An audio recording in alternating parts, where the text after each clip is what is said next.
Hey, welcome back to Turbo Tortoise Tech. In today's review, we're having a look at this here TD500. Let's go.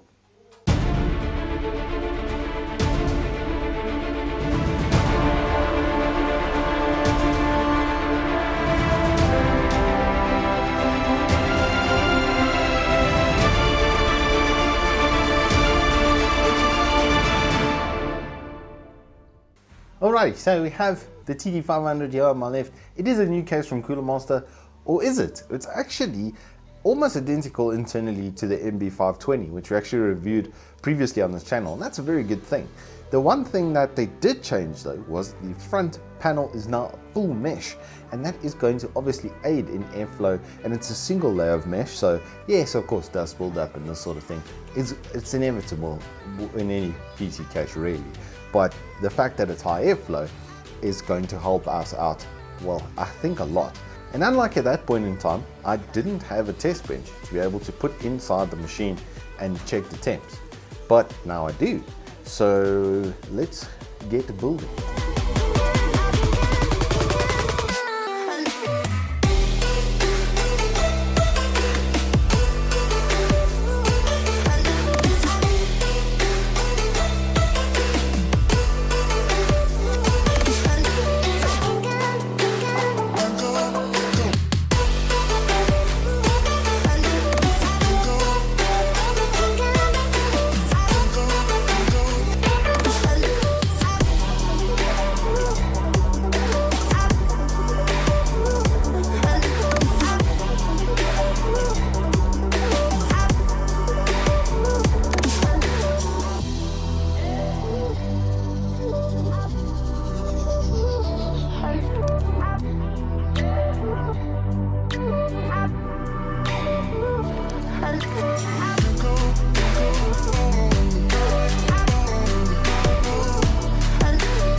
And there we go, all set up and looking pretty.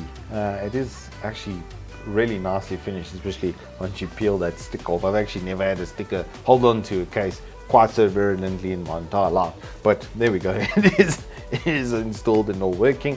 I have got everything set up through the Mystic Light, linked with the RAM and the board and the fans, and that is one of the nice points of it, is those 3-in-1 sort of connectors that you have with this with these Cooler Master setups. So they've got all 3 fans running into one then addressable header that you can then program for your taste, obviously.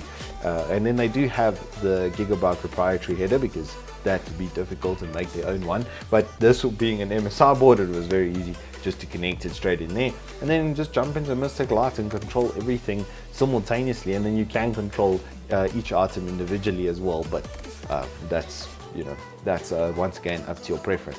Another nice little touch though is the fact that the fan header goes through also one little header. It's got a nice splitter that's going through that, so it's only one connection on the motherboard, and then once again I can control it through the Dragon Center. So everything is completely controllable on the fan kit that does come with it. I have taken the liberty of adding a fan to the back because there was nothing to extract, so I know what to expect from this kit, having done tests in other cases and open air testing as well. So we're going to give it the AIDA 64 treatment for the next 10 minutes and then see what the temps are when we get back.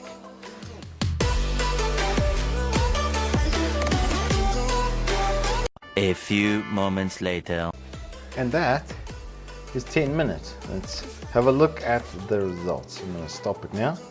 Let's go to our statistics. Well, before we even do that, you probably can't quite see it from there. I will take a print screen quickly and save that, just so you can see what the graph was doing, because it's actually kind of interesting. It started off a little bit higher and then started to bounce and kind of go up and down, almost like a car's thermostat cooling down a vehicle, which is a bit of a weird one to be honest. But based on what I'm seeing there, yeah, the averages are in the 50s. Now this is a 9600 KF that I'm cooling with a Hyper 212, right? That's clocked at 4.8 gigahertz all cores. So all 6 cores are sitting at 4.8 gigahertz.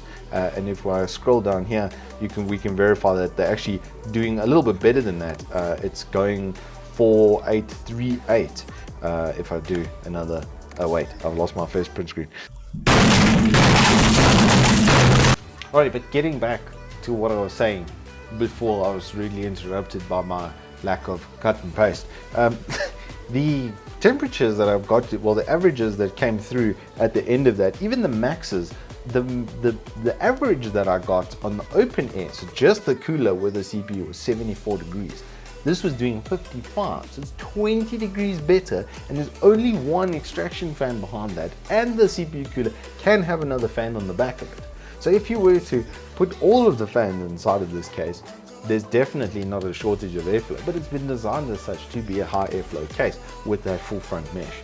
So like the MBU520, the value that this presents being what, a $90 case, $80 case, or well, I'll check on, I'll put the Amazon price on, but I know these are very, very well priced, and locally in South Africa they cost about 1,400 Rand.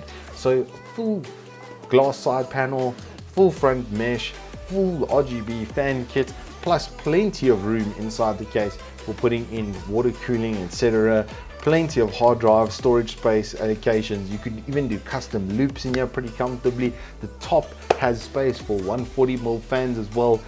There's definitely not a lack of cooling from the Cooler Masters once again. So thank you all so much for watching this review. If you have enjoyed it, please do hit us up with a like and subscribe, and we hope to see you on the flip side.